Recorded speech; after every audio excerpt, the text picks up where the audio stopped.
Welcome, Jagrit. I am so excited for today's episode. Even though I don't know much about cricket, I am just excited to learn from you today. You don't really need an introduction since you already have a wiki page, but if you could tell the audience a little bit about yourself and your own personal journey, because I feel like what's online is very different from what the person goes through themselves. So, just a little bit of your own journey. Right. Firstly, thank you so much for having me here. It's an absolute pleasure. And again, thanks a lot for giving me this opportunity to talk about my journey because, we don't end up talking a lot about it, and the nostalgia is just amazing. So, I started playing cricket at a very young age. I was probably 7 years old when I started playing. A typical 90s kid, falling in love with the game, watching Sachin Tendulkar bat. And those days when, there was not much access to a lot of sports. So our only cricket god was Sachin. So that was the inspiration to start playing cricket. And it all started in my neighborhood park where I would play with friends. We call it the gully cricket, have different rules and the excitement and bonding with friends. So I think that's where the love for the game started. That was the entry point. And then gradually, my dad has always been very passionate about the sport. So he put both brothers, I have an elder brother too who used to play. So he put both brothers into formal training. And that is, I think, where the professional journey started, where we started going to a proper academy and learning cricket and the nuances of the game in a much different and a technical way. And as time progressed, a couple of years down the line, coaches saw a bit of talent in me and they thought that I was good enough, to pursue it as a professional career. So then came the big changes in life. The biggest change to start with was changing my school. It was difficult because obviously, as a kid, I used to love going to my school, had my set of friends, and then suddenly I had to change schools because of cricket, because not a lot of schools used to support cricket back in the day. So I was fortunate to, get admission into Modern Barakamba, which was at that point of time the number one school in cricket, not just I would say in Delhi, but I think in the entirety of India. We had the best team. So I started playing more professionally. I got in touch with better players, playing for better teams, traveling for competitions from a very young age. So that gave me a great platform, a lot of exposure, understanding of different demographics in India. And that I would say was very, very important because, it sets the tone when you want to play professionally. So the first step into, I would say, state cricket was when I got picked for the school games at under 14. And although it was a small tour, but gave us a lot of exposure. We played against different state teams, got to know what the real side of competition is. And then from there on, the next few years, I played under 15, then I played under 17 for Delhi. I had a little bit of an injury break in between where I couldn't play for 2 years. And then when I made a comeback, again, it was a lot of hard work because when you play for Delhi, it's never easy to get into the team. There's so much competition, and Delhi being the high stakes state, it's all the more difficult. So it took me a couple of years to make a comeback. I was fortunate to be under the guidance of some great coaches who supported me a lot. And 2010 was the big day for me. I was sitting home and I got a call for the Syed Mustaq Ali Trophy. That was that's the under 20 league. Back in the day, there was no IPL, so this was the biggest thing. IPL, I think, just started off in 2008, the second edition. So it was still not very clear how to get picked, but getting picked up for Syed Mustaq Ali was a big thing. And then I got to know that I'll be traveling along with the likes of Shikhar Dhawan and Mithun Manas and Rajat Bhatia. So all these were members of the Delhi team back then, and Sehwag was the captain during those days during my first tour. So sitting in the dressing room with all these stalwarts and getting to learn from their experience, sharing the cricket nets with them, looking at how they play, how they think. It was just amazing. I mean, it was surreal, the whole experience. And I think that's the biggest upside of playing for a state like Delhi, because it's produced so many legends, and to have your name etched as part of that squad in itself means a lot. So I understood that when I actually walked into the dressing room and saw all of them sitting, just where they sat was like, okay, this is where Viru Bhaiya sits, and this is where Shikhar sits. This is their kit bag. This is how they do their stuff. This is how they train. This is how they warm up. So all those experiences, it was just so much to absorb in the beginning, and then gradually, obviously, it becomes a part and parcel. It becomes a routine then, because then every day you're doing the same thing over and over again. So while I played for Delhi, I was mainly playing the red ball format, sorry, the white ball format, which was one day and 20. And then I got picked up for the first class team. after certain performances at the junior level. So overall, those 5 years were absolutely amazing. We played with, in the same squad as some great players against some great players. Some of them are great today. The whole generation of, I would say, Hardik Pandya, Virat Kohli, Ishant Sharma, all of us were the same age, almost the same age group. So it was fantastic, and when I obviously see all of them doing what they're doing now, it's just amazing that we've shared the ground, shared the same space a few years back. Another great experience when I played Ranji Trophy was to be a part of the Challenger Trophy, where the best 45 players in India get picked up, and then we compete against each other. So Delhi was the champion of Vijay Hazare, so that's how we were playing against the best 30 players of the country. That was again a great experience. Then 2013 is when I played against England. We had the full England squad visiting India, so they were practicing, and one of the practice game was against the Delhi team. That was a big achievement because the Delhi team beat the England national side in that match. So Shikhar was our captain again. So he played an amazing knock. It was a freezing day in Delhi that time. I still remember the temperature was almost, I think, 5 degrees when we were playing. So hands were frozen, the dew falling. So all those memories, they were great because that kind of make this journey beautiful. And while I was doing that in 2008, I got picked up by John Buchanan. He was the head coach of the Kolkata Knight Riders at that time. So they were conducting pan-India trials. So I got picked up in 2008 to be part of the development squad, toured Australia, spent 15 days over there, played against some great Australian cricketers. There was Andrew Simons, I think, over there, Andy Bickle, one of the best fast bowlers Australia has produced. So, again, a great experience playing for an IPL franchise in the development phase, learning, how teams are picked, how players are chosen. And that time, the T20 format was still very new. So I was still setting up, the big scores were still not there. People were getting a hang of these formats. So it was all great, I would say. I mean, it was too much to absorb during that time, and I think we have some. I mean, I have some great memories of those days. Wow, it's definitely a very, very interesting career that you've had, and you've achieved so much at such a young age. You mentioned that you were part of the Ranji Trophy. I mean, that's very, very big. I know in India how big that is. What was that moment or realization in life that you decided that I don't know if I want to be a professional cricketer anymore? I think I should pivot into the business side. Is it because, reaching the Ranji Trophy in itself is not easy? You gave up all of that and decided to do the business side. So why did you do that?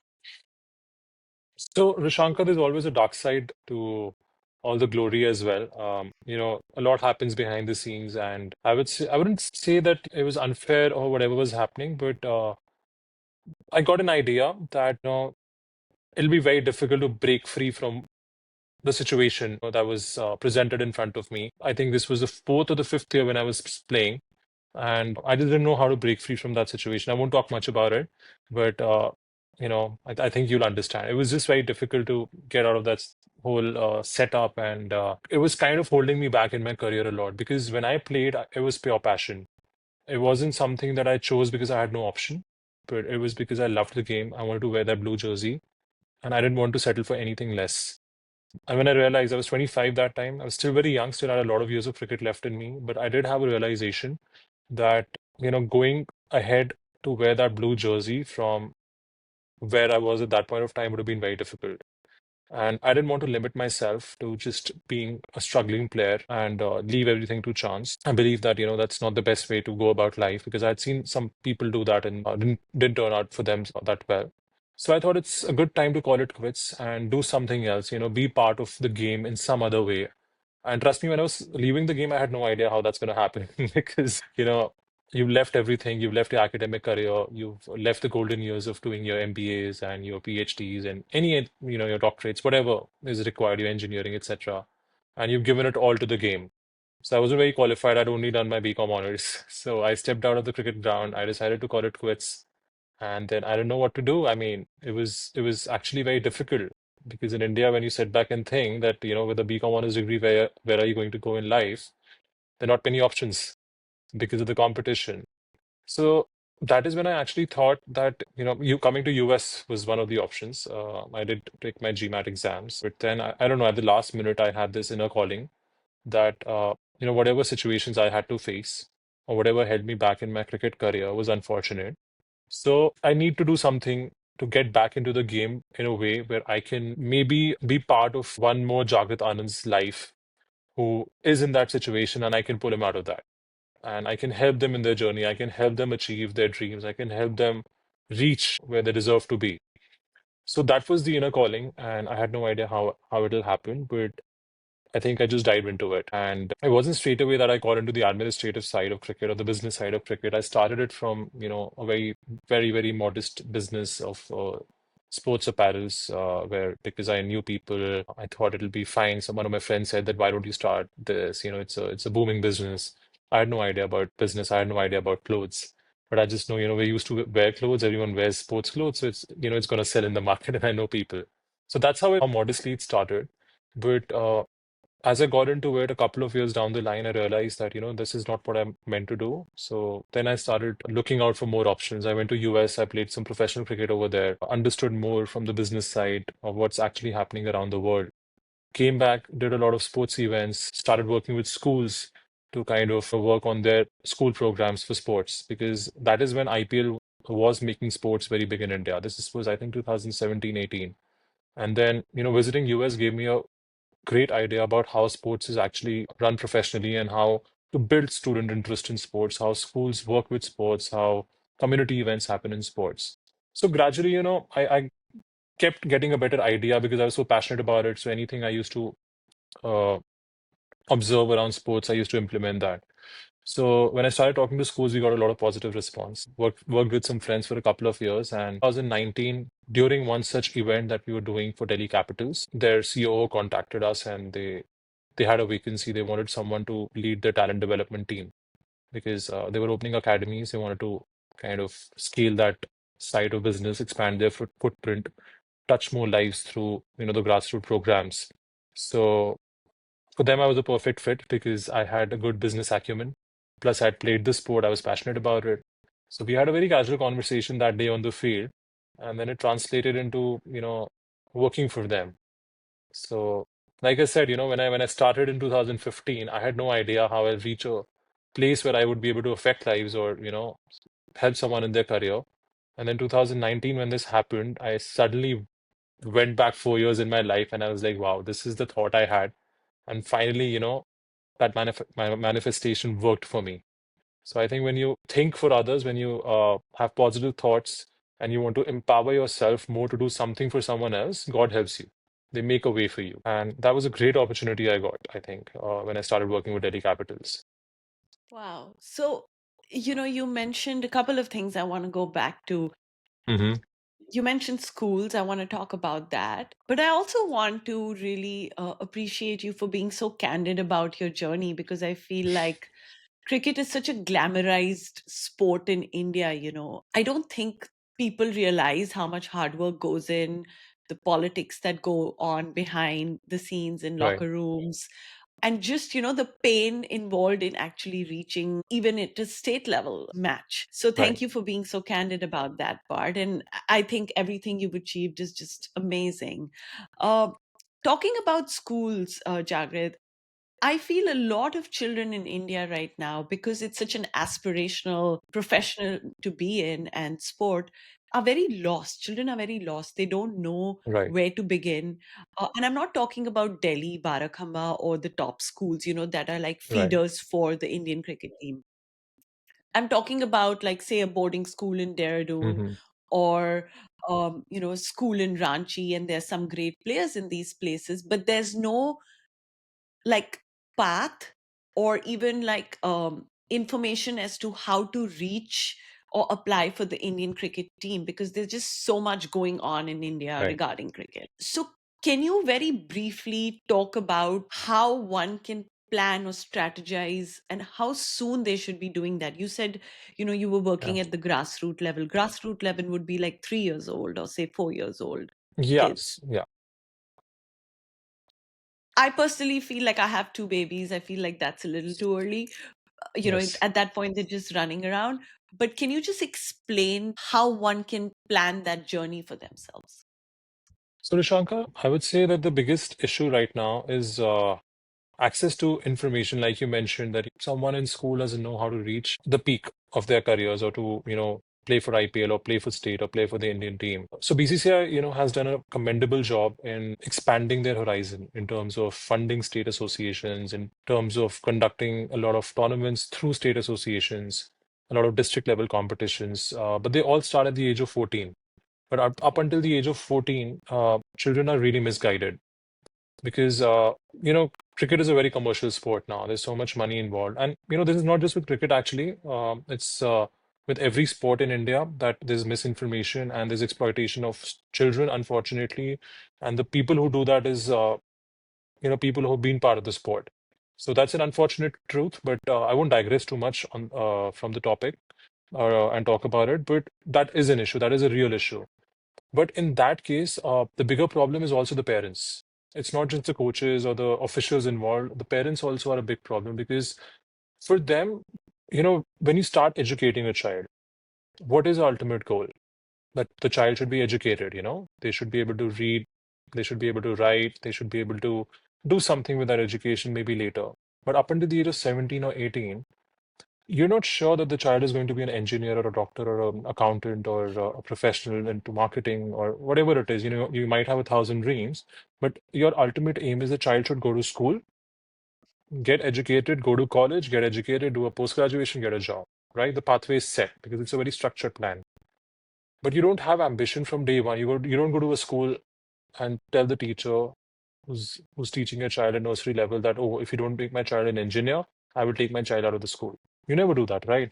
You don't do that even in ninth standard. Mhm. The onus of putting the effort of clearing the exams is always on the child. But when it comes to sport, and I've seen that a lot in academies, in every sports academy, a parent would walk into the academy, the child is 7, 8 years old, they'll walk up to a coach and they'll be like, when will my child play for IPL? So, that's where the problem starts. You're Yeah. not enrolling your kid to play a sport, you're enrolling your kid to fulfill your dream. Mhm. So, if it can't happen in education, it can definitely not happen in sport that an 8-year-old child plays IPL. It takes time, You need to make them habitual of going to an academy. You need to, put that thought into their head that you have to work hard to achieve what you do. And education and sport should always go side by side. They're never against each other because sports makes you extremely disciplined.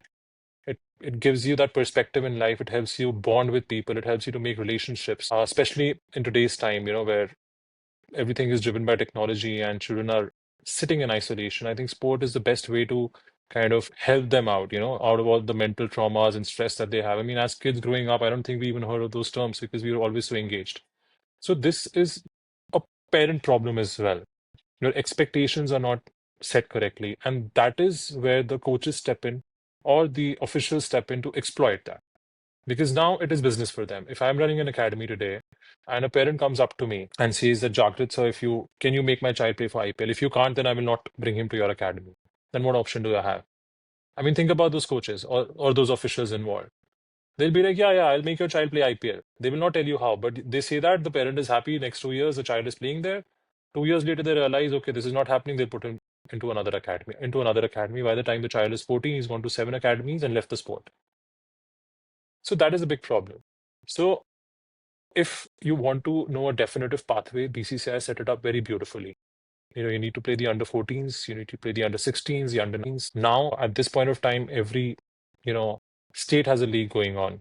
So that's another opportunity you get to play. Even before you play state or IPL, that's another opportunity. Or if you miss the bus for playing the state, that you start too late or you mature late, that is also an option. You play a state league, and then you get into picked up by the scouts for IPL. So there are a lot of pathways, especially in cricket now. It's a lot more structured. But as we are talking, the sports industry is growing day by day, minute by minute. The whole industry is getting more structured because earlier there was no structure to it. It was just a playground. Child is playing. If they're lucky, they go through. If they're not lucky, they don't go through. There was no government involvement. No private bodies were involved. But today, if you look at it, there are more than 500 private companies in India who are big in sports. I'm not even talking about the small ones right now. Then if you look at the corporates, almost every corporate of a big stature in India right now, including the Adanis, the Ambanis, the Jindals, the GMRs, everyone has immensely invested into sport. They are running sports at every level and not just cricket. They're running foundations which are supporting different athletes. They're running a lot of programs which fund these athletes from different sports, and that reflects in our performance in the Asian Games, in the Olympic Games overall, and even at junior levels in the Paralympic Games. So that pathway is now being set. But as a country, we are still getting matured. We still have to be patient. We still have to be more receptive. In India, people are not sports lovers. They're idol worshippers. We don't love sports. We don't play sport for the love of sport.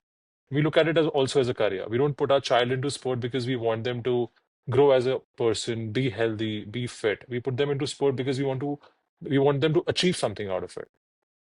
Gradually that's changing. The graph is becoming more balanced, but it will take time. And until then, I think it's very important to kind of do your research, do your study. Everything is now available online. You go onto our BCCI website, you get to know what competitions are there. You go to the state trials or the government websites for other sports. You have access to every information. Ask the right questions. Ask your coaches that, what are the tournaments my child needs to play? What are the district level competitions? What are the club level competitions? Uh, so, when you ask the right questions, then you will not get misinformation. But if you walk in and say that when will my child play for IPL, can he play IPL in the next 2 years? You'll always get the wrong answers because those are the wrong questions. I think parents are always trying to live vicariously through their children, Right. whether it's getting into Bollywood or being a doctor or being a cricketer. It's always forcing their children to live their own unfulfilled dreams, which is very Yes. sad. But I am seeing the trend changing though, Yeah. especially from our time when we were little. I think parents are now encouraging their children to not do something that's contrary to their actual interests, just Yes. to make the big bucks. Right.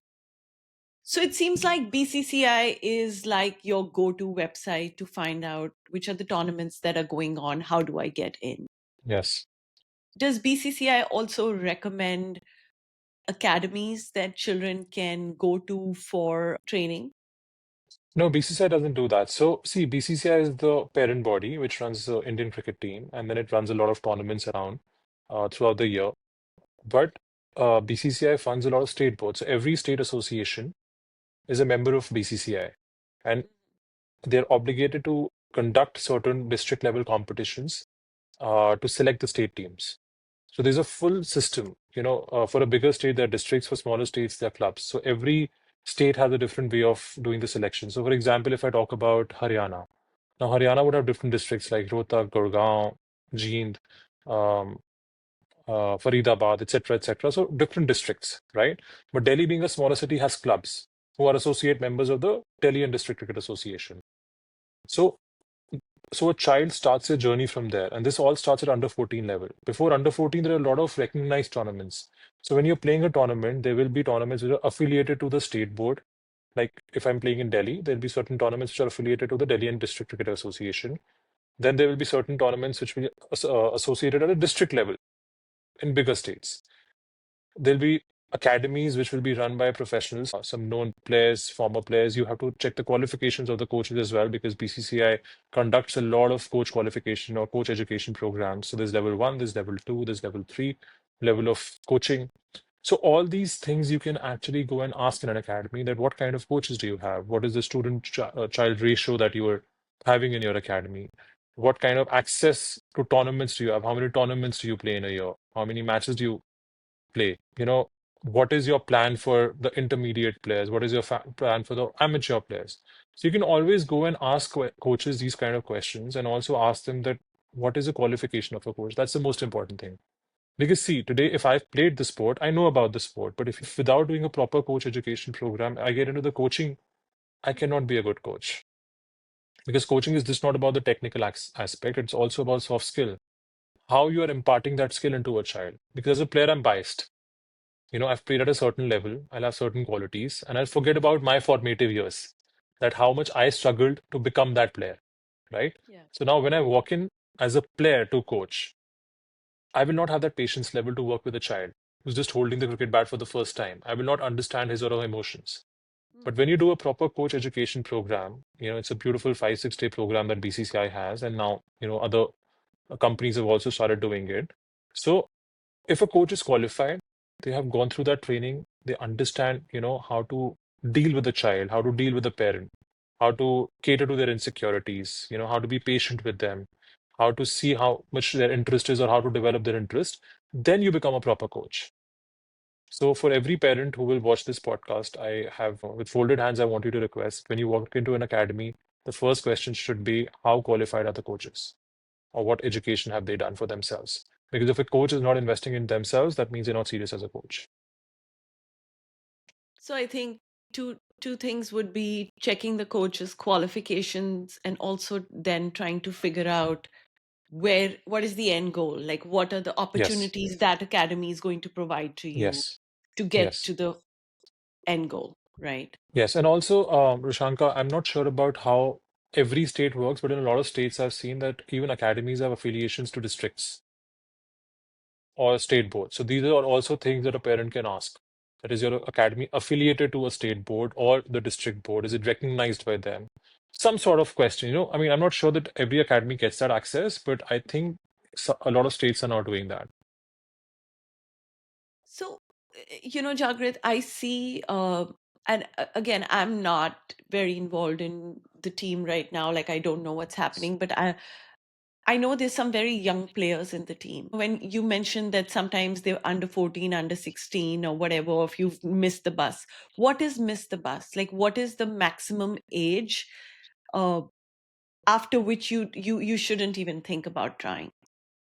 So I would say if you're starting to play cricket at the age of 17 or 18, just because you were very influenced by IPL and you have no skill set whatsoever, you don't have any talent whatsoever, then don't play with an ambition that you'll play for IPL. I mean, you can try, obviously, because there are certain examples where people have raw strength and they become great fast bowlers as well with the right training. But I would still say that if you're actually aspiring to be a cricketer, start at least at the age of 10, 11, not later than that. I mean, 12, 13 is also fine because now the way the competition is, it is important that during your formative years, you're able to develop those skill sets. Because see, every sport involves different kind of motor skills, different kind of movements, different kind of adaptations, physically and mentally. So if you're starting young, it helps you to adapt to those things a lot quicker, vis-a-vis if you start late in your life. So that would be my recommendation. But again, a lot of players, a lot of I would say cricketers who started late were good athletes to start with. They either played football or some other sport they used to play. So the athletic part was covered. So when they started playing cricket, they didn't face a lot of problems and they could make it big. So I would say that at least be involved in sport. But if And you've not been part of any sport in your life and suddenly out of nowhere you come out at the age of 16 or 17 and you say, now I want to become an IPL star or play for India, the possibility is very low.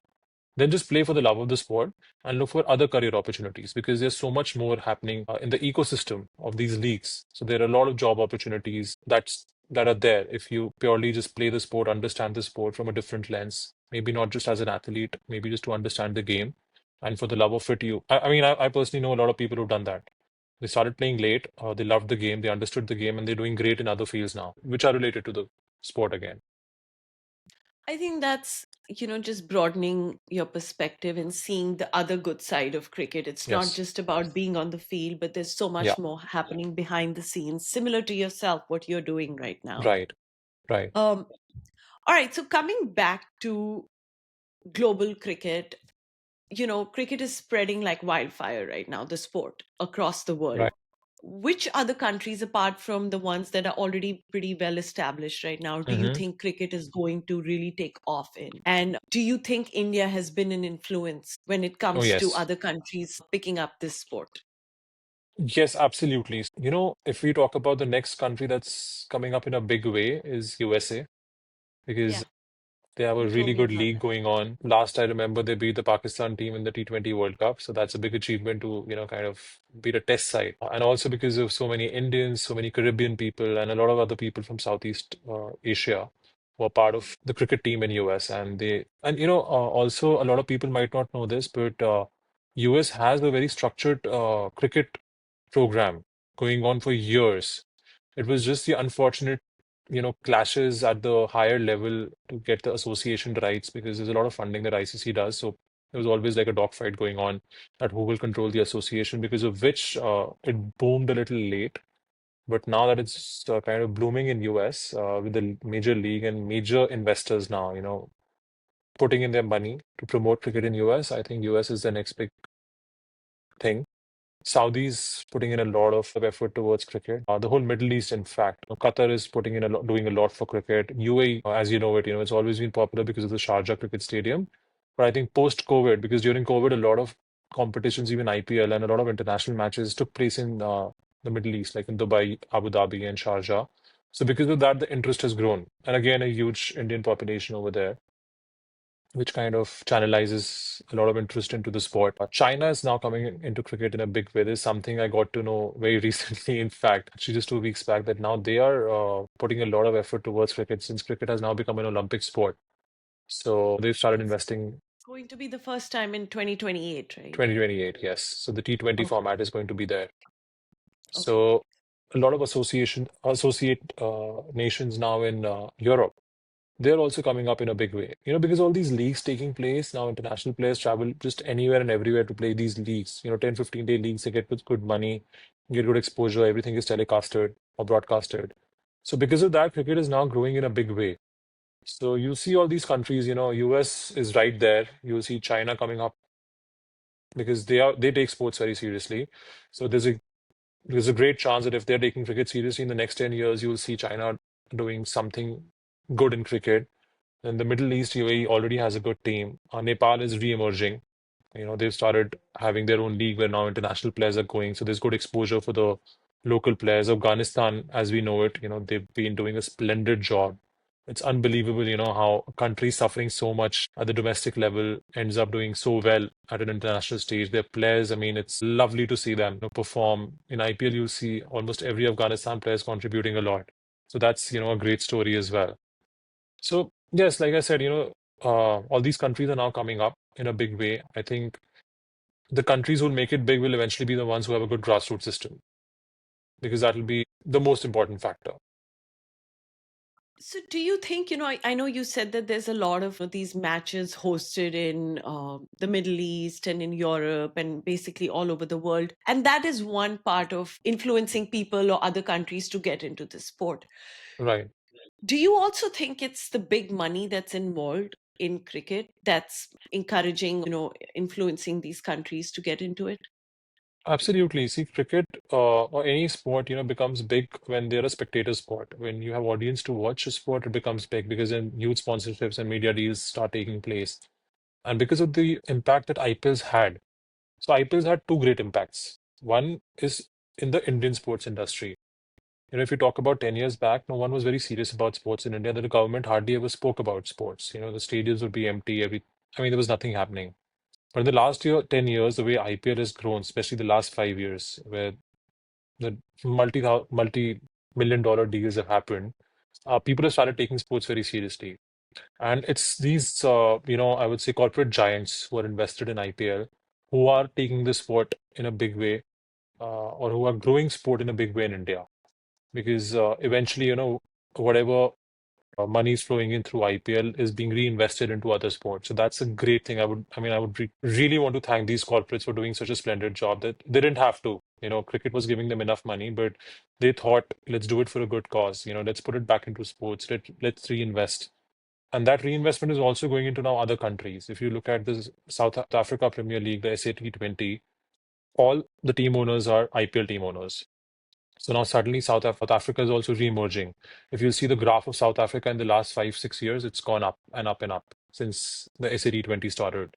Similarly, in the ILT20, the International League T20 cricket in Dubai, again, it's the IPL owners. They're making the sport big in the Middle East. You look at USA, again, it's the IPL team owners. So what's happening now is that because cricket is becoming big in India, sport, as an industry is growing, it's pulling other sports also, but also it's making cricket big in other countries, wherever it's going. So that's the great impact that IPL's had. And obviously it is because of the big money now that is flowing through this. I mean, Women's Premier League is a big example of how the Absolutely dynamics right. of women cricket changed overnight. I mean, no one in India ever thought that women cricket's going to be so big, but IPL changed it all. So So now these big corporates are also sponsoring like women cricket league matches and yes, putting in money in that. Yes, absolutely. That's what's happening. I mean, now, so women cricket was always big in Australia, it was big in England. A lot of Indian team was never very good when it came to women's cricket. We always had some great players, but as a team, we were not able to achieve great things. But now, if you look at it, Indian women are dominating, and that's happened in the last 2, 3 years, ever since WPL started. Now, because there's more exposure. Exposure is very important when you want to play professionally. So now you'll see that the Australian women or the English women, they're getting more money to come and play in India. So and Hmm. and when they come, they obviously share their experience, and the coaches, when they come, they share that experience, the technical expertise, the mental strength that is required to play at that level, the physical strength that is required to play at that level. When you witness all of that firsthand, automatically you start working towards it because now you know what is to be done, and then you start doing the right thing. So that's how everything is evolving in a big way. So yeah, like I said, So, IPL's had two big impacts. and India has been a pretty big influence, it seems like, globally for people to play this sport. Yes, because the kind of population we are spread everywhere, right? We're And all over. Yeah. we're all over, and all of us have cricket in our blood. So Yes. wherever I we mean, the we area go, I live in, it's hmm like 50% Indian, I think. right? So you can imagine. And Yeah, out of those 50%, 51% love cricket. sure. Yeah. Yes, Uh, all right. So, Jagrit, so cricket is still not as big as football. right. And if it ever were to get that big, what do you think needs to happen? And why is it not that big? Is it because the sport is very difficult or it just hmm doesn't have that kind of reach yet to the So I'll rest of tell the you the world? reason. So cricket was always played in the Commonwealth countries because it was an English sport. So wherever the British had their colonies, they played the sport and they taught the sport to the local people. Right? So that's how cricket started, and it was limited to a very few countries. And then it was a long format. There were 5-day matches, 6-day matches. Then there were long one-day internationals taking place over like 7, 8 hours in a day. So the format was such that there was not a lot of interest coming from other countries. Because if you look at all the successful sports, except baseball, because baseball, I think, takes a lot of time. But if you look at basketball, if you look at football, if you look at badminton, tennis, they're all short duration games. Maximum they last is like 2 hours, 2.5 hours. A good tennis game might last 4 hours at max, but that's like a very tough competition.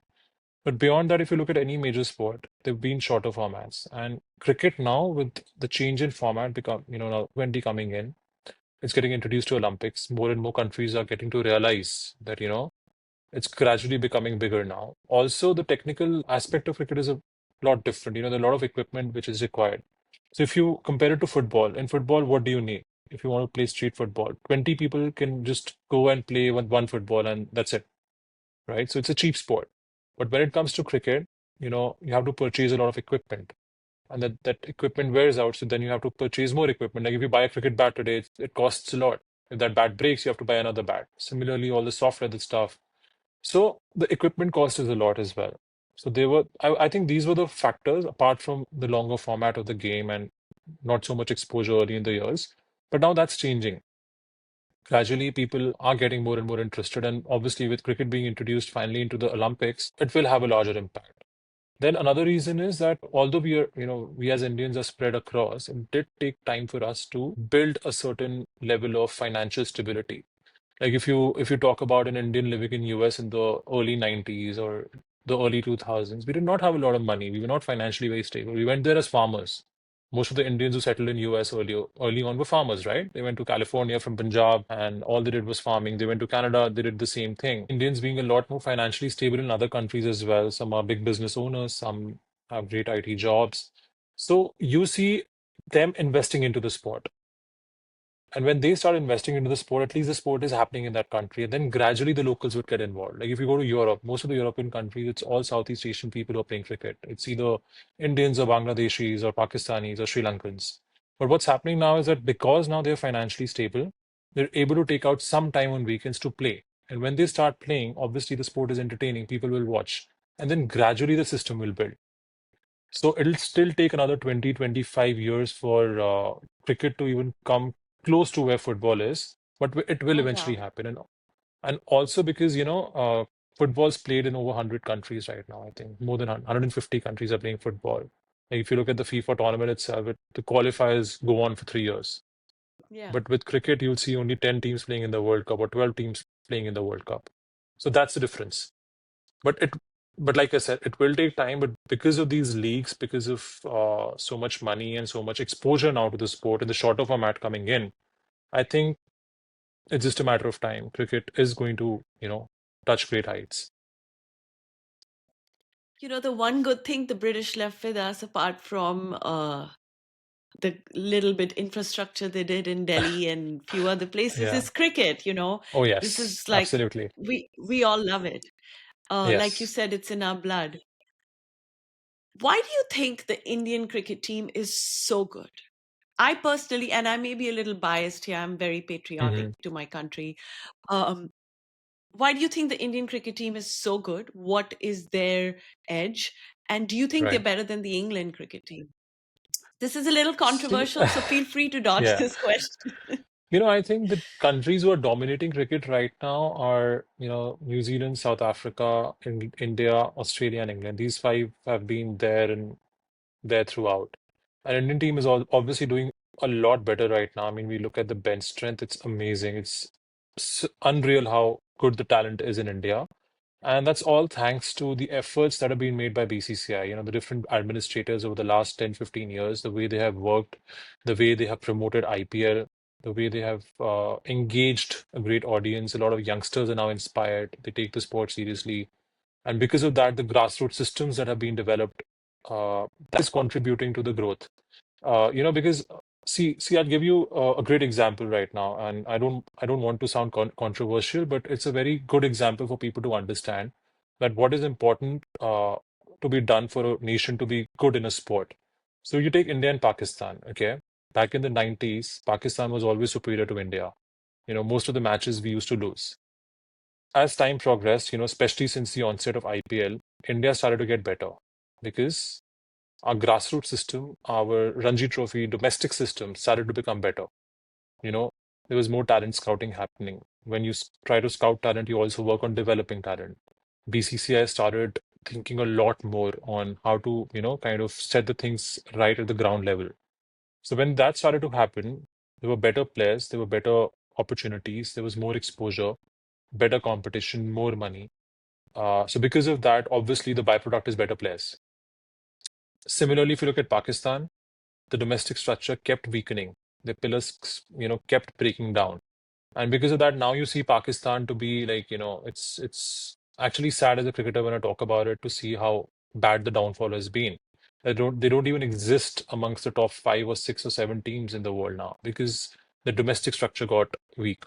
But on at the same time, Indian domestic structure kept getting stronger Mhm. through various setups by BCCI, state associations taking a lot more pain, and primarily, of course, IPL because IPL was the big thing that happened to India, and then it was done in the right way, and the right corporates backed So a it. lot of hard work and investment gone into Absolutely, and really working on our people and yes. promoting the sport.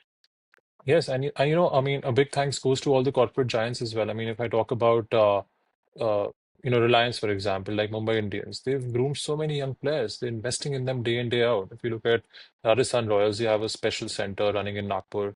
They call it, the main center where the players go and train. They've groomed so many youngsters, Sanju Samson, Yashasvi Jaiswal, Ryan Parag, Vaibhav Suryavanshi now coming into place, having a great mentor like Rahul Dravid who's working on these kids. So like that, all these IPL teams have also put in a lot of effort to groom youngsters because eventually, they will grow up and play for their team one day. Like, Hardik Pandya, Jasprit Bumrah, all these players came out of a great scouting network. And then once they were scouted, the coaches and the corporates backed them. They invested a lot of money in grooming them and giving them that platform, that support, that security. So this is how you need that's you need to do that. If you want good players to come out, then you need to nurture them and you need to groom them. So I think that's what's happening in There's the right way. there's no nepotism, there's no it's not like, it's like a family run sport. Yes, India is really working hard to find the best talent, whether it's from a absolutely. village or from a small city. They're really Yes, working hard to find the best talent. absolutely. And you see Wow. these success stories every year in IPL.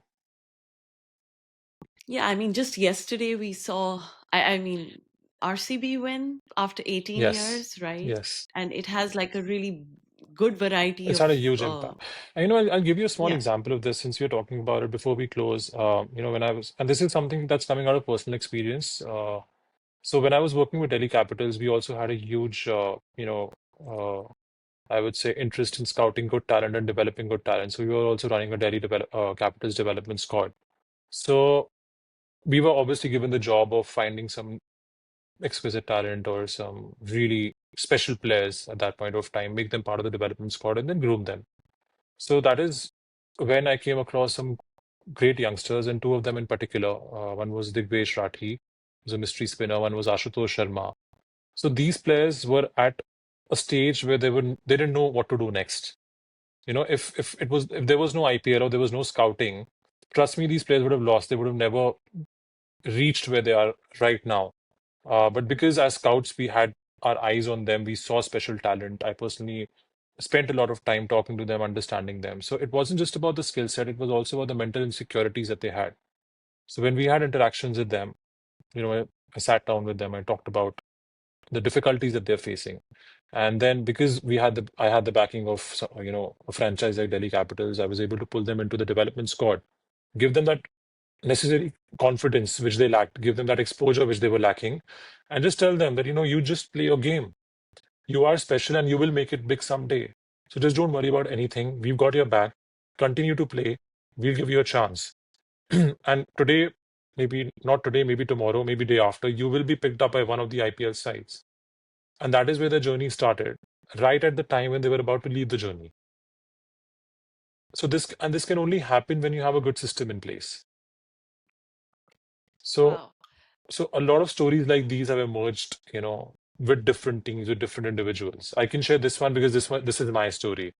But I'm sure that Yeah. other scouts will have their stories of producing special talent and getting them into the scenes from nowhere. So that's what's changed the dynamics of Indian cricket team. Jagrit, all of this information is so good, and I have to get a hold of you to do another session. Definitely. But just to finish things off, I know you're short on time. Um, for someone who may not be able to wear that blue jersey or get onto the field and is trying really hard and is given their best, I Hmm. want you to give some advice to that little kid or teenager who couldn't achieve that dream, that this is Right. not the end of the world and there's so much more to do. Yes.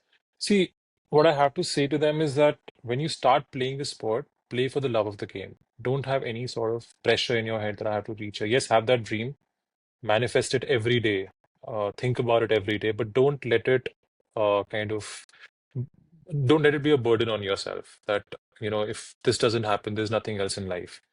And as a child, we don't have much to do in life. Our only two things should be we should play, we should study. Apart from that, I don't think there should be anything because everything else is a distraction. A lot of kids, they get digressed to different things, and that is where they lose focus. So don't invest it all mentally. Physically, yes, of course, you have to give it a lot. Don't invest it all mentally. That, if this doesn't happen, that's the end of life for me. Uh, that's both for academics and sport, because, we've Sure. seen a lot of unfortunate incidents happen with children when they don't clear exams or something, Yeah. right? They end up taking their own lives, but that's not the end of the road. Because everything that you do in life, when you play cricket, you learn so much. You make so many relationships. You go through so many ups and downs, so many different journeys you have. That level of maturity which people achieve at the age of 30 or 35, you're able to achieve as adolescents at the age of 14 or 15. You see competition, you see ups and downs, you wake up again, you know, to win a match if you've lost the previous day. If you won the previous day, you have to forget it and win again the next day, right? So those are different experiences that become part of your life subconsciously. So cherish them, learn from them, and if you end up playing for the Indian team, you wear that blue jersey, it's great. Even if you don't, just count your blessings. You've come such a long way. You've learned so much in life. Use that to become better in some other field.